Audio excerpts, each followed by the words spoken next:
특검 얘기 뭐 안 할 수가 없어요. 계속 이야기가 나오고 있고 김건희 씨를 단 한 차례 소환 후에 바로 이게 좀 예상이 엇갈렸는데, 그러니까 좀 몇 번 더 소환을 하고 조사를 한 다음에 구속영장이 칠 것이다. 뭐 약간 이런 이야기가 나왔었는데 바로 구속영장 청구했습니다. 혐의 부인과 증거인멸에 우려가 있다. 뭐 이런 아무래도 의미가 있겠죠. 여기에 대해서 어떻게 보시는지. 증거인멸에 우려가 있는 겁니까 확실히? 어제 그저께 조사받고 난 이후에 양쪽이 다 만족해하는 메시지가 나왔어요. 특검 쪽에서는 준비한 그 질문을 다 소화했다고 얘기했고, 또 김건희 씨 쪽에서는 특별히 배려를 많이 받아서 좋았다. 그래서 할 말을 다 했다. 그래서 양쪽이 다 좋게 얘기를 하길래 이러면 뭐지? 라고 했는데 어제 이제 검찰이 기소했잖아요. 그렇다는 것은 구속영장을 청구하는 건 결국은 검찰이 이 만들어놨던 어떤 빌드업에 김건희 씨 측이 말린 거 아닌가 이렇게 볼 수 있을 것 같아요. 근데 그게 뭐냐하면 몇 가지 우리가 이제 알고 있는 사안들, 특히 목걸이라든지 이런 것들에 대해서 이미 검찰이 확보하고 있는 증거, 그다음에 증언, 뭐 이런 자료들이 있음에도 불구하고 김건희 측에서 얘기한 것들이 사실상 다 다른 얘기더라. 근데 그게 거짓말에 가깝다. 특히 예를 들면은 그 반크리프 목걸이 그거 김건희 씨가 자기가 한 15년 전에 홍콩에서 한 200만 원 주고 모조품을 산 거다. 2010년이었죠. 그렇죠. 그러니까 그럼 2010년이에요. 그런데 특검에서 반클리프 측에다가 조사를 해보니까 그 목걸이는 2015년 12월 달에 첫 출시가 됐다. 이렇게 얘기가 나왔어요. 그럼 안 맞는 거잖아요. 그럼 반클리프 쪽에서 그 홍콩에서 그 모조품이라고 했던 걸 보고선 베낀 건가요? 이렇게 해서 말이 안 맞는 부분들이 너무 많았기 때문에 이런 것들이 결과적으로 보면 모든 행위에 대한 부정, 그리고 이 증거 능력에 대한 반론, 이런 것들이 결국은 구속영장을 치는데 결정적인 역할을 한 거다. 그러니까 김건희 씨 측에서 뭐 배려를 받았다고 좋아할 일은 아니었다. 저는 그렇게 봅니다. 네. 어떻게 보세요? 예정된 수순이라고 보십니까? 이동훈 수석 대변인님, 이거는 구속영장을 칠 수밖에 없었다고 보세요? 왜냐면 근데 이런 거짓말했다 구속영장을 쳐요? 이게 좀 앞뒤가 안 맞는다고 해서?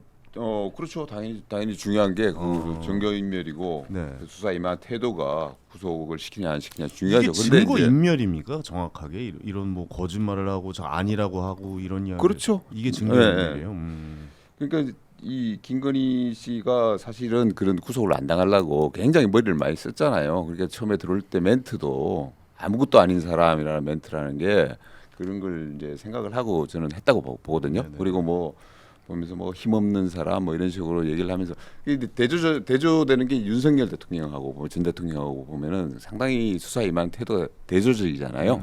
그래서 김건희 씨 같은 경우에는 어떻게든 자기는 아무것도 아니고 자기는 잘 모르고 있고 이런 식으로 해서 좀 몸을 낮춰가면서 구속만은 피하겠다라고 이제 생각을 했는데 사실은 따지고 보면은 제가 봤을 때는 그래요. 제가 봤을 때는 윤석열 대통령과 김건희 여사의 관계를 놓고 보면은 윤석열 대통령을 그동안 조정을 해왔던 사람은 어떻게 보면 김건희 여사거든요. 김건희 여사가 몸통이고 실질적인 힘을 쓰고 있었다. 그 사실은 어떻게 보면 제가 증인이죠.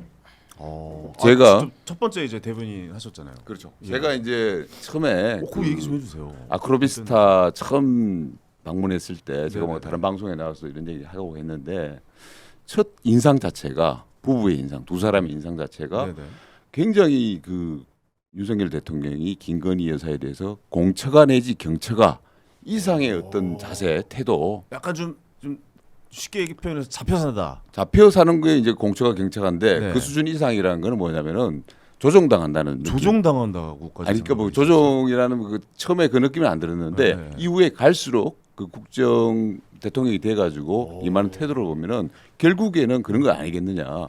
윤석열 대통령이 김건희 여사한테 조종을 당했고 결국은 지금의 그 며칠 사이에 보여진 검찰에 특검에 출두하는 장면, 그리고 윤석열 대통령은 구치소에서 저항하는 장면, 이런 걸 봤을 때 끝까지 김건희 씨는 윤석열 대통령을 좀 이용을 하려고 하는 그런 모습들. 자기는 어떻게든 빠져나가고 저 남편은 앞세우고 그래서 그런 모습들이 아니겠느냐 이런 생각이 들더라고요. 네네. 장해찬 최고위원도 어떻게 보면 최측근이었잖아요. 네. 그 여사를 보면서 그런 생각이 좀 들었습니까? 뒤에서 좀 조종하는 거 아니야?라고 좀 저는 생각이 들었어요. 잘 모르겠습니다. 제가 느낀 인상은 뭐 제가 길게 막 대화를 나누거나 그럴 기회가 따로 많지는 않았지만 네. 좀 언론이나 이런 데에서 좀 마녀 사냥을 한 감이 있었다라고 저는 보고요. 왜냐하면 대선 때부터 뭐 줄리라고 하면서 입에 담지도 못할 음모론을 막 민주당 정치인이나 방송인들이 퍼뜨렸잖아요. 근데 지금 김건희 특검으로 뭐 잘못이 밝혀지는 것과 별개로 그런 인신 공격과 음모론은 한 여성에게 가해져서는 안 되는 폭력이잖아요. 네네. 네, 뭐 술집에서 근무했다느니 뭐니 하는 것들은 말도 안 되는 일이고. 좀 자극적인 단어를 많이 네, 썼죠. 예. 그러니까 그러다 보니 어떻게 보면은 방어 기제, 음. 너무 말도 안 되고 도를 넘는 걸로 공격을 받다 보니까 거기에 대한 방어 기제들이 쌓이면서 이게 자꾸 또 정무적으로 안 좋은 선택을 하게 되고 이게 나쁜 고리가 된 것이 아닌가. 그러니까 저는 가까운 입장이었으니까 안타까움을 느낄 수밖에 없는 측면이 있었고. 영장 뭐 선고에 대해서는 어떻게 생각해요? 영장 같은 경우는 사실 조국 전 장관 같은 경우는 우리가 이따도 이야기하겠지만 사면 대상으로 거론되는데 1심에서 징역 2년 나오고도 불구속 상태로 재판을 계속 받았거든요. 그게 징역 2년 유죄 나왔는데 바로 잡혀 들어가지 않았어요. 근데 이제 김건희 여사 같은 경우는 수사가 계속 진행 중이고 관련인들의 진술이나 뭐 증언 신병 등이 대부분 확보되었고 그러니까 본인이 이제 증거를 인멸할래야 인멸할 수 있는 상황이 아니거든요. 그리고 전직 대통령 배우자가 도주를 한다는 것도 좀 말이 안 되는 상황이고요. 이미 뭐 출국 금지 다 걸려 있겠죠. 그러니까 굳이 구속을 해야 하는 꼭 필요한 사유가 있는 것인가? 그러니까 이게 구속 불구속 여부가 죄가 있다 없다를 가르는 건 아니거든요. 그건 일정 부분 제한적으로 구속이 필요할 때만 구속해서 수사를 이어나가는 것이기 때문에 저는 불구속 수사가 원칙에 맞다고 보는데 이게 뭐 정서나 여론 가지고 너 나쁜 짓 했으니까 뭐 탄핵당한 대통령 부부니까 다 구속해 이럴 사안은 저는 아니라고 생각합니다. 결국에 특검팀이 지금 세 개다 보니까 아무래도 좀 보여지는 거를 의식을 안 할 수는 없는 것 같아요. 자기들끼리의 어떤 경쟁 관계가 있는 것 같아요. 네, 좀 근데 그래 이제 보이긴 해요. 여의도나 서초동에서 나온 이야기는 이 내란 특검과 최혜병 특검에 비해서 김건희 특검이 좀 속도나 이게 지금 좀 제일 처진다. 처진다라는 예. 여론이 있었거든요. 여의도나 서초동에서는. 그래서 어제 아무래도 윤석열 네. 대통령 이제 조사하는 그러니까 체포영장 집행을 좀 무리한 건 하려고 아닌가? 했던 것 얘기가 나오고 있죠. 또 김건희 여사에 대해서 저는 사실 소환 조사를 몇 번 더 하고 영장을 칠 줄 알았거든요. 왜냐하면 조사 자체를 거부를 안 하잖아요. 그 김건희 얘기도 여사 측은. 있었어요, 맞아요. 예. 근데 하루 만에 끝날 양은 아니라고 특검이 말했는데 하루만 하고 그냥 영장을 쳐버렸어요. 네. 이게 어떻게 보면 특검 내부에 좀 경쟁이나 보여주기 의도도 있는 것 같습니다. 그러니까 제가 한마디만 보태면 이건 자업자득이다라고 얘기를 할 수밖에 없는 거예요. 이 김건희 특검을 윤석열 전 대통령이 현직 대통령 신분에 있을 때부터 이 특검 하자고 했던 거잖아요.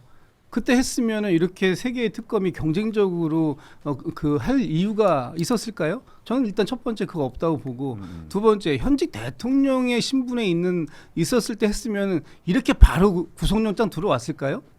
그것도 사실 저는 아니라고 봅니다. 그때 당시에 검찰에서 수사했던 방식 있잖아요. 출장 조사 가고 휴대폰 맡기고 황제 조사 다 할 수 있었던 그런 시절에 그럼 이거 하지 그랬어요. 왜 그때 안 하고 지금 이렇게 세 개의 특검이 동시에 돌아가게 만들고 서로 특검끼리 경쟁하게 만들어서 결국은 구속에 이르게까지 가는 뭐 이제 다음 주 화요일 날 12일 날 구속 그 영장에 대한 심사를 받아봐야 되겠습니다만 될 거라고 보십니까? 저는 될 거라고 봅니다. 왜냐하면 지금 김건희 씨가 받고 있는 혐의가 16가지예요. 거기에 플러스 알파가 있어요. 그런데 지금 실질적으로 조사가 된 게 한 4-5가지 정도밖에 안 됐어요. 나머지 11개는 언제 할 거냐?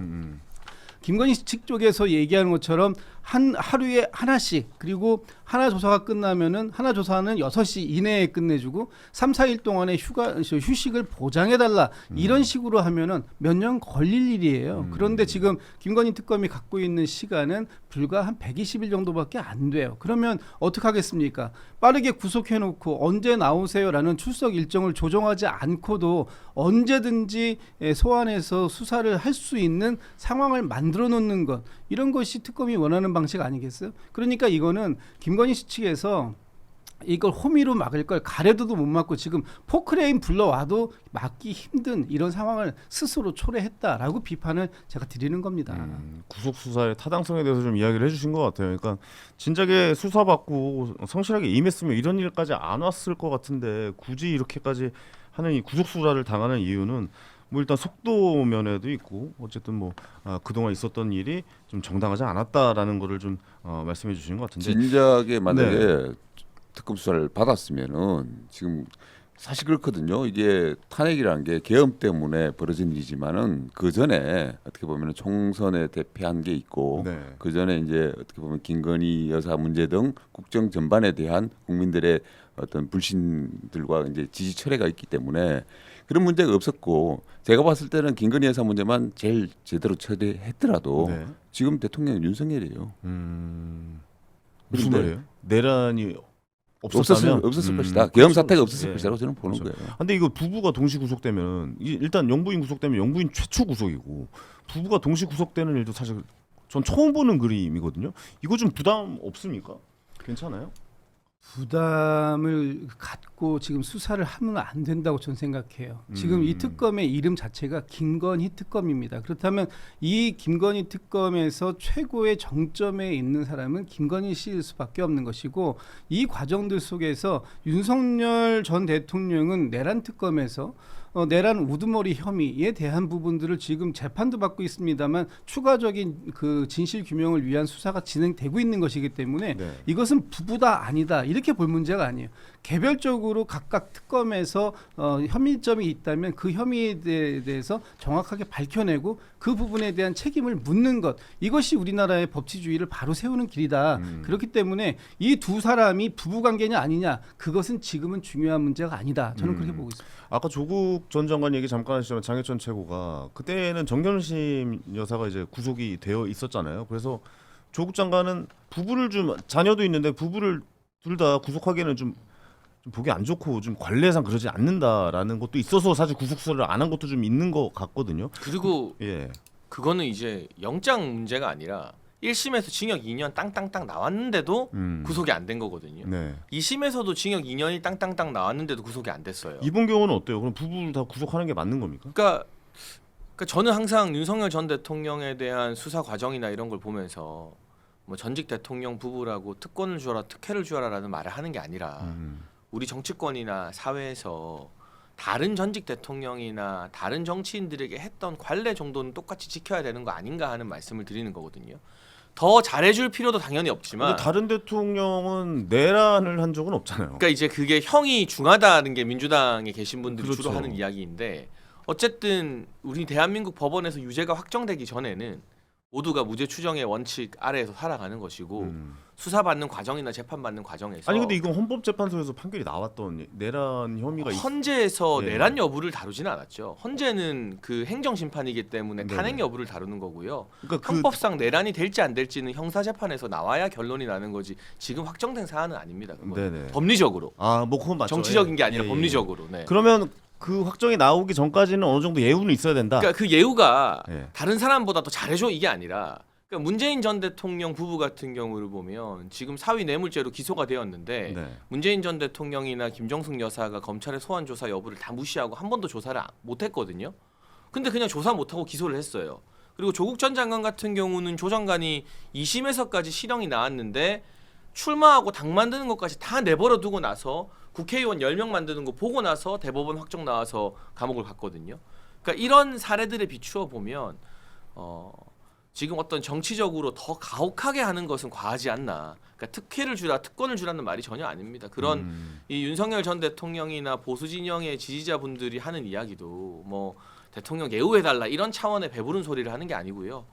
문 전 대통령 부부나 조국 전 장관 부부의 케이스에서 형이 확정되고도 징역을 안 살았던 조 전 장관 케이스가 있고 네. 조사를 다 거부하고도 그럼 조사 못하고 기소로 바로 넘긴 문 전 대통령 부부 케이스가 있는데 윤 전 한 대통령 가지만 더 부부도 여쭤볼게요. 비슷해야 되는 거 아닌가? 내란죄가 유죄가 되면은 이게 무기징역 아니면 사형이에요. 그렇죠. 그때도 예우를 해줘야 되는 겁니까, 그래? 아니 이제 그런 형이 상황은? 판결이 나오면 상황이 또 좀 달라지겠죠. 음. 근데 이제 뭐 1심, 2심, 3심까지 가는 건데 일단 그 3심 나오기 전에는 다 우리는 무죄 추정이야라는 논리를 만든 장본인은 이재명 대통령이에요. 그렇잖아요. 민주당의 1, 2심 논리이기도 하죠. 유죄 나오고 민주당이 계속 3심 나오기 전에 우리 다 무죄야. 네. 조국 전 장관 3심 나오기 전에 당 만들어서 국회의원들도 만들었잖아요. 그러니까 결국에는 3심 판결이 나와야 이게 최종적으로 확정이 되는 거지만 어쨌든 정치적으로는 1심 판결이 나오면 여러 가지 또 지각 변동이나 파급력이 꽤 크겠죠. 네. 그거는. 아 장해찬 최고위원의 말대로라면 지금 윤석열 대통령 지금 체포영장 집행 두 번째도 이제 끝내 무산이 됐고 물리력을 행사한 건데 어떻게 보면 그냥 흔히 말해서 팔다리 잡고 들어내려고 한 거잖아요. 그렇죠. 네. 이런 것도 맞지 않다라고. 저는 그건 과하다고 봅니다. 과하다고 그거는 생각하시는 명백히 거군요. 비판받을 사안이라고 보고. 그거는 제가 좀 이건 반론을 어떻게 좀 드려야 될 것 생각하세요? 같아요. 예, 예. 지금 계속 뭐 문 전 대통령 말씀을 하시거나 또는 이제 조국 그 수석 당시의 말씀을 주시는데 이게 좀 구분해서 봐야 돼요. 수사를 진행하는 동안하고 또 재판을 받는 건 다르게 판단이 돼야 됩니다. 지금 이 윤석열 전 대통령이나 김건희 씨 같은 경우에는 수사를 받고 있는 중이에요. 특히 윤석열 전 대통령은 재판도 받고 있습니다만 재판도 안 나가고 있어요. 네. 그런데 뭐 지금 뭐 휴전기니까 그렇다 치고 수사는 적극적으로 임해야 되는 거 아닙니까? 본인이 국민들께 하신 말씀이 있잖아요. 수사에 적극적으로 협조하겠다. 그런데 협조하지 않고 있어요. 그리고 지금 여기에서 구속이 된 이후에 체포영장에 대한 집행 본인이 이 수사에 책임 임해야 되고 또 수사에 들어가서 조사실에서 뭐 진술을 거부하는 거 이건 충분히 본인의 권리이기 때문에 방어권이기 때문에 쓸 수 있어요. 그러나 아예 조사 자체를 받지 않겠다라고 거부하고 있는 이 상황 그렇기 때문에 법원에서 적법하게 체포영장이라는 것을 발부한 거잖아요. 그리고 그 적법하게 발부된 체포영장을 집행하겠다고 어제도 두 번째 간 겁니다. 그거마저도 뿌리친 거예요. 그런데 윤석열 전 대통령의 건강이 굉장히 위험하다 이렇게 얘기했는데 장정 10명이 상대를 못할 정도로 건강이 충분히 건강하다라는 것은 어제 확인된 것이고 버텼다라는 거잖아요. 아니, 그 정도 버틸 정도면은 체력적으로 아무런 문제가 없다라는 거 아니에요. 건강하다라는 얘기고 두 번째는 본인이 그렇게 그동안 법치주의라는 것을 얘기했는데 법원에서 발부한 정상적인 그 영장 집행에 협조하지 않는 모습 그러다 보니까 다른 죄소자들이 그럼 나도 안 가겠다.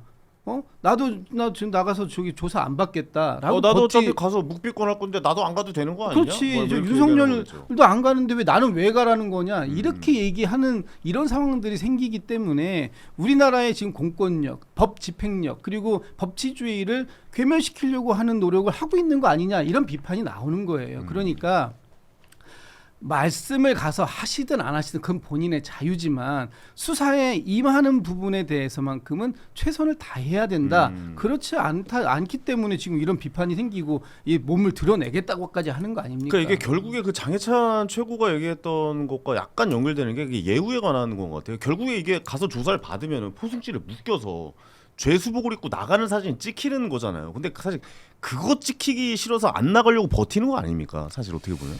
저는 뭐 대체적으로 우리 김 대변인 말씀하신 취지에 공감하고요. 네. 그거는 뭐 대통령이 윤석열 대통령이 정말 그거는 이쯤 되면은 나가줘야 돼요. 나가가지고 예, 그래서 사진도 찍히고 그래야 된다. 그래야죠. 그런데 지금 저는 그 윤석열 전 대통령 같은 경우에는 지금 보면은 내란 혐의를 받고 있기 때문에 최하위 무기징역이에요. 네네. 무기징역. 그렇기 때문에 사실은 형량을 다툴 뭐 여지도 없고 그렇기 때문에 정치적으로 정말 한번 이렇게 이런 식으로 모습을 보여가지고 승부수를 띄우는 거 아닌가라는 생각이 들어요. 그래서 계속 끝까지 이제 그런 모습 버티면서 자기가 피해자인 척 코스프레하고 이런 모습들을 보이는 거 아닌가 생각이 들고 그래서 저 특검이 조금 더 영리하게 이쯤 되면은 특검에서 더 무리수를 더 가지고 구인을 하려고 할 생각을 하지 말고 네. 지금 정도 되면은 좀 접는 게 오히려 정치적으로 윤석열 전 대통령의 어떤 노림수에 말리지 않는 방법 아닌가 이런 생각을 합니다. 오히려 지금은 윤석열 전 대통령의 이게 법을 잘 아시니까 아무래도 많이 이런 쪽을 다뤄 보셨으니까 근데 잘 이게 빠져나가고 있다라고 생각하고 진짜 실익이 없어요. 음. 그러니까 제가 지난주에도 말씀드렸지만 지나친 사회 갈등을 야기할 수 있기 때문에 네. 우리가 어쨌든 서부지법 사태나 이런 불미스러운 일들이 일어나면 안 되잖아요. 네네. 근데 전직 대통령에 대해서 수사 과정이나 재판 중에도 예우를 했던 건 일정 부분 국민의 지지를 받았던 인물이기 때문에 국민 갈등을 고려하는 거거든요. 근데 이렇게 막 의자를 드러내려 했다. 그러다 떨어졌다. 팔을 잡고 끌었다. 이게 어쨌든 한쪽 지지자들을 또 계속 과열시키는 민감하고 자극적인 소재예요. 그러니까 저는 나가면 된다라는 말씀에도 일리가 있다고 생각합니다. 제가 뭐 수사를 거부하고 하는 것 자체를 옹호하고 두둔하는 건 아닙니다. 다만 형사법을 살펴봤을 때 나가서 진술 거부권을 행사하면 부르는 게 의미가 없잖아요. 그리고 설령 나가서 무슨 이야기를 한다 한들 문재인 정부 때 법을 바꿔가지고 재판정에서 저 검찰이랑 조사받았던 거 다 인정 못합니다 하면 그 모든 진술이 다 그냥 백지가 없어지는 돼요. 거라면서요? 그러니까 예. 재판정에서 진술하는 게 다 의미가 있고 만약 재판정도 안 나가고 재판정에서도 진술을 안 하면 그 불이익은 피의자가 다 떠안게 되는 거예요. 그러니까 사실 이 특검이라는 것도 진상 규명을 빨리 하는 게 본질적 목적이잖아요. 그 의미를 생각해 보면 어차피 진술 거부할 게 뻔하고 나와서 무슨 말을 한다 한들 재판정에서 그거 증거 부동의하면 다 백지 쪼가리가 되는데 그냥 빠르게 기소하고 빠르게 재판을 진행하는 게 특검 입장에서도 본질에 충실한 거지. 뭐 장정 10명을 넣었니 많이 하는 건 이건 특검도 저는 보여주기 정치를 하는 거라고 봐요. 그러니까 이렇게 해서 무슨 실익이 있고 이거 아니면 재판을 못하는 상황이면 모르겠는데. 네네 근데 알겠습니다. 요 말씀은 좀 드리고 싶어요. 네, 조사를 마지막으로 정리 근본적으로 받는 것과 안 받는 것은 큰 차이가 있을 수 있습니다. 왜냐하면 이 수사 그 조서를 작성하는 과정 속에서 묻고 답하는 거잖아요. 근데 묻고 답하는 모든 것들이 기록되어 있습니다. 예를 들어서 김건희 씨가 명태균 씨에게 뭐 이런 걸 그 여론조사 이런 거 받은 걸 보셨습니까? 라고 물었어요. 받았습니까? 물었어요. 그런데 답을 안 해요. 이걸 거부하는 거잖아요. 그러면 묻고 거부한 것이 그대로 기록에 남습니다. 거부했습니다라고 남죠. 답 안 했으니까 네네네. 안 한 걸 남는 거예요. 그러니까 이것이 자체가 지금 조서가 만들어지는 과정인 거예요. 그런데 이런 과정 자체를 아예 안 하겠다라는 거잖아요. 그러니까 이게 만들어지는 것과 안 만들어지는 것은 천지 차이다. 특히 법정에 나가서 말씀하신 것처럼 조서 능력 이거 부정할 수 있습니다. 그러나 판사님이 판단을 할 때 그런 조서들에서 나온 질문들이 결과적으로 보면 대답을 안 했네. 이거 뭔가 있는 거 아니야? 그래서 대답을 안 했네. 이런 심증을 굳히는 데에도 영향을 줄 수 있는 거예요. 근데 저는 전반적으로 조사를 안 받고 거부하는 실익이 뭔지도 잘 모르겠고 안 받는데 이렇게 하는 것도 쇼라고 보지만 여기서 하나 잘못된 건 조서 부동의를 하잖아요. 그러면 그 조서 자체를 판사가 못 봐요. 그 질문을 하고 거부했습니다라는 걸 못 본다니까요. 이 페이퍼 자체가 판사한테 오픈이 안 돼요. 그 법을 누가 만들었느냐? 문재인 정부 때 민주당이랑 문재인 전 대통령 조국 수석이 만들었어요. 피의자 인권 보호한다고. 그러니까 예를 들면 질문을 하고 거부했습니다. 답변 거부하는 걸 판사가 보고 심증을 굳히려면 우리 대변인 말씀처럼 피의자가 그 조서를 증거 채택하는 걸 동의를 해줘야 돼요. 동의 안 하면 아예 이 열람 자체가 안 돼요. 이거는 그 제가 내용을 검사만 볼 수 있는 거군요. 판사는 못 네, 보고. 아예 그리고 그 내용을 재판에 쓰지를 못해요. 검사가 그래서 작성한 거. 굳이 나가서 그러니까 이게 할 필요가 형사법적으로는 아무 의미가 없다. 네. 한번 해봤는데 안 해? 네, 네. 그러면 조사를 거부했다는 건 판사한테 보고할 수 있죠. 근데 그러니까 약간 빨리 좀- 재판을 진행하는 게 맞다는 거죠. 좀 그냥. 걱정하는 건 그런 것 같아요. 그러니까 법의 진행 상황이란 게 있는데 자꾸 대통령, 그러니까 전 대통령이나 되는 사람이 법의 이 진행 과정과 법적 안정성이나 이런 측면에서 자꾸 거부를 하니까 이런 거는 또 다른 사람 보기에도 좀 맞지 않는 것 같다라고 생각 좀 하시는 것 같습니다. 그러니까 원론적으로는 네. 저는 뭐 김준욱 대변인이랑 입장이 다른 게 아니고요. 그냥 다른 실리적 것 같은데? 관점에서, 아니 실용적 관점에서 이게 무슨 실익이 있냐? 네. 빨리 재판하고 진상 규명하는 게 맞는 거 아니냐는 말씀이고 네. 원론적으로는 조사에 출석해서 진술 거부권을 행사하는 게 맞죠. 네. 네, 그게 더 저는 나은 방법이라고 생각합니다. 네네. 대통령 측 입장에서도. 근데 근데요. 예. 근데 거부를 하면 굳이 이거를 막 실랑이에서 막 이렇게 하는 게 사회 갈등만 양산시키지 아니, 실익이 이거는 없다라는 사실 거죠. 근데 너무 보이는 게 뭐냐면 특검이 보여준 게 없으니까 특검에서 뭐라도 해야 될 거 아니에요. 그렇기 때문에 그리고 사진이라도 찍히려고 끌고 가가지고 그러니까 그거는 그런 이미 걸 특검이 보여주기 정치적 위한 계산을 하는 거죠. 특검은 그 특검도 정치적으로 할 수밖에 없는 거지. 그러면 사실. 안 되지. 정치적인 아니, 속이 있어도 아닌 척이라도 해야지. 아니 왜냐면 지금 특검은. 양 특검이 3개인데 지금 사실 김건희 특검만 니네 지금 뭐 하는 거야라고 얘기가 나오면 그 사람들도 쫄리죠. 사실 솔직히 우리가 유튜브니까 까놓고 얘기해서 그렇기 때문에 그런 거 보여주려고 하는 거 아닙니까 지금. 좀 이따 특검 대변인으로 취직하시겠는데 이러다가. 아니 근데 그렇기 지금 때문에 이제 얘기하는 약간 거다라고. 오해가 있으실 것 예. 같아가지고 사실관계 제가 하나만 좀 잡고 가면 제가 특검에서 나온 사람은 아닙니다만 특검에서 1차 소환할 때 이렇게 얘기했어요. 대통령을 체포해 올 때, 그러니까 그 체포해 왔을 때 1층에서 그 포토라인에 세우지 않겠다. 지하 주차장으로 바로 들어가서 조사실로 바로 들어갈 수 있게 언론에 공개하지 않겠다라는 얘기도 했어요. 그럼에도 불구하고 안 나왔기 때문에 전 더 큰 문제가 있다고 보는 거예요. 지금 자꾸 특검이 뭔가 대통령을 망신 주려고 하고 그리고 뭔가 언론에 계속 뭔가를 공개하려고 하는데 그것에 협조하지 않기 때문에 지금 이렇게 강공을 하는 거냐 이런 식으로 오해하면 안 된다. 아, 이건 특검도 오해다? 예 그렇습니다. 특검도 네네네. 지금 구치소에서 예를 들어 체포가 성공했다고 치고 결국 우리가 볼 수 있는 장면은요. 그 차에 썬팅되어 있어 까맣게 되어 있는 차 내부가 보이지도 않는 차가 지나가는 거 말고는 볼 것도 없어요. 그런데 지금 그 상황에서 뭘 더 특검이 네네. 보여주겠다 이러겠습니까? 네, 알겠습니다. 이거는 뭐 계속 좀 지켜봐야죠. 특검이 어떻게 하는지 그리고 어떻게 좀 집행을 하는지도 계속 좀 지켜볼 이야기인 것 같습니다.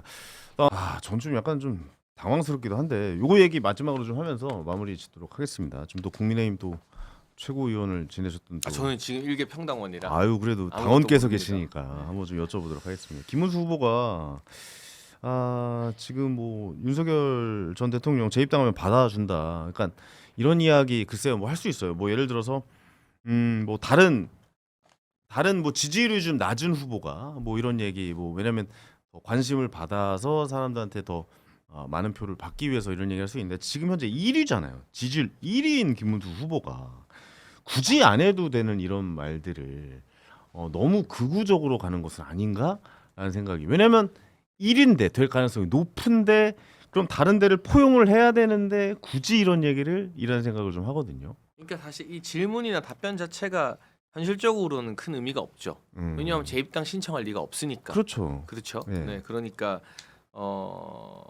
의미 없는 논란에 스스로 빠진 셈인데 아무래도 장동혁 의원을 좀 의식하기 시작한 것 같아요. 최근에 발표된 여론조사들을 보면 네네. 국민의힘 지지층만 대상으로 했을 때 장동혁 후보가 생각보다 많이 치고 올라오거든요. 그러니까 거기에 대해서 이거 잘못하다가는 결선 가겠다라는 위기 의식이. 아니 그거 열성 지지층들만 좀 여론조사에 응하고 있으니까 그렇죠. 그래서 저는 그 여론조사에서 장동혁 후보가 선전하고 있는 건 맞지만 이게 75만 명 대상으로 투표를 하게 되면 보통 한 30만 명에서 35만 명이 투표해요. 그러면 전국적 인지도나 체급 따라서 표가 가기 마련이거든요. 그렇죠. 그러니까 김문수 후보가 이 소위 말하는 장동혁 돌풍이라면 돌풍을 아직까지 그렇게 과하게 의식할 필요는 없는데 또 캠프에 있고 선거하다 보면은 어쨌든 여론조사는 수치로 보이는데 막 얼마 전에 여론조사에서는 35대 25 이렇게 나왔어요. 그러니까 격차가 많이 줄었잖아요. 네. 그러니까 이게 결선을 가면 어떻게 될지 모른다라는 분위기가 있으니까 조금 민감하게 과하게 의식한 거 아닌가. 야 근데 둘이 결선 가는 것도 정말 근데 1, 2등은 이미 둘로 결정됐습니다. 그건 안 바뀔 것 같아요. 아니 그러니까 근데 저기 하면 되죠. 안철수 조경태 의원이 이제 단일화 할 수도 해도 있잖아요. 2등은 안 바뀔 것 같아요. 2등 안 바뀔 것 같다. 지금의 어떤 지지율 조사나 그럼 이런 거. 국힘 후보는 어떻게 보면 굳어진 거네요. 두 분으로. 김현장이죠. 예. 그렇죠. 그게 네. 결선을 가느냐 안 가느냐는 모르겠는데 네네네. 일단 1, 2등 순서 자체는 1차에서는 김장으로 거의 굳어지는 분위기인 것 같습니다. 이거 너무 우울한 거 아닙니까 국민의힘? 뭐 개혁신당 입장에서는 우울하지는 않습니다. 그러니까 뭐 국민의힘이 갈 길로 가고 있구나, 죽을 길로 가고 있구나 하는 생각이 들고요. 기획신당에서 꽃놀이 패네요. 뭐 꽃놀이피까지는 아니고 네. 우리도 이제 아이고 뭐 흥분하시네. 죄송합니다. 아니, 이게 손이 미끄러져가지고 받아 먹을 국민의힘 준비- 또 얘기하니까 또 네. 흥분하셨네. 우울해졌어요. 흥분하셨어. 예. 어이구야. 준비를 해야 되는데 네. 정말 김문수 후보는 정말 지난 대선 때도 그런 모습들 보여주셨는데 지금 여지없이 전당대회 가가지고도 굉장히 퇴행적인 퇴행적인 모습들 보여주고 있어요. 지난 전당대회 때도 대선 때도 보면요, 그 뭐 단일화 문제 이런 거 가지고 우리 이준석 후보를 그때 굉장히 괴롭혔어요. 근데 그 단일화의 어떤 진정성보다는 굉장히 쇼를 하기 위해 가지고 하는 모습들 제가 옆에서 보면서 옛날에 김문수가 진짜 아니구나. 옛날에 김문수는 이러질 않았는데 그래도 굉장히 좀 개혁적인 마인드를 가지고 있었고 과거에 노동운동을 했던 데에 대한 자부심들이 있었던 그런 사람이었는데 굉장히 많이 변했구나라는 생각을 했었어요. 그러니까 지금 전당대회 하는 걸 보니까 더 이제 완전히 퇴행을 했구나. 김문수 후보는 더 이상 기대할 게 없겠구나 하는 생각을 합니다. 그리고 뭐 장동영 후보는 더할 제가 뭐 말할 나이조차도 없는 분인 것 같고요. 그래서 참 계속 말씀드리지만은 지금 여론조사 추이가 보여주고 있지 않습니까? 전당대회를 하고 있는데 당 지지율은 떨어지고 있습니다. 떨어지고 있습니다. 이거는 제가 이제 김문수 후보 장점 그래도 하나만 소개하면 네. 여기 국힘 몫으로 나와 있으니까 이분이 소위 말하는 친윤 윤핵관들이랑은 사이가 안 좋아요. 그래요. 그러니까 친윤 후보가 아닙니다. 김문수 후보는 당내 어떤 역학 구도나 지금 지지하는 의원들의 세로 보면 그러니까 오히려 김문수 후보의 장점이자 단점이 뭐에 한번 꽂히면 그냥 쭉 가버리는 거잖아요. 지난 그 한덕수 단일화 국면에서도 보였던 것처럼. 그래서 오히려 의외로 그 당내 어떤 기득권이라 할 수 있는 친윤 그룹에 대한 거리두기나 개혁 조치 등이 지방선거에서 김문수 후보 정도면 할 수 있겠다라는 것도 좀 장점이라면 장점일 수 있겠죠. 네. 친윤이 아니라 어떻게 보면 네. 자기의 소신대로 그러니까 이 행동하는 기득권이나 분이다. 친윤이랑 거리가 되게 멀어요. 네. 그 단일화 때도 한덕수 후보를 밀려고 했던 그룹들이 또 친윤이었기 때문에 그렇죠. 사이가 안 좋을 거부했었죠. 수밖에 없거든요. 예. 그러니까 김문수가 되면 뭐 올드하다라는 건 제가 받아들일 수 있겠지만 뭐 친윤이 또 해먹는다 이거는 또 정치적으로 파고들면 전혀 다른 약간. 장해찬 책은 누구 찍어요? 저는 아직까지 고민 중입니다. 네. 형 당원으로서 마지막 날까지 신중하게 고민해 보겠습니다. 아 그래요? 안철수를 찍나? 안철수?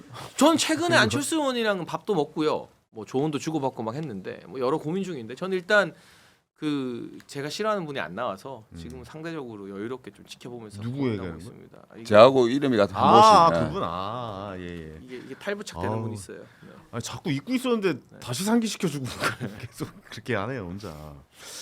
알겠습니다. 오늘 준비한 방송 내용 여기까지고 개인적으로 국힘이 좀 지지율이 올라와서 민주당이랑 좀 서로 겨룰 수 있는 서로 견제할 수 있는 수준까지 올라와줬으면 좋겠다는 생각도 저는 가끔 합니다. 개혁신당이 올라가는 거죠. 개혁신당은 네. 뭐 둘 중에 아무데나 올라와 주시기를 진심으로 바라보겠습니다.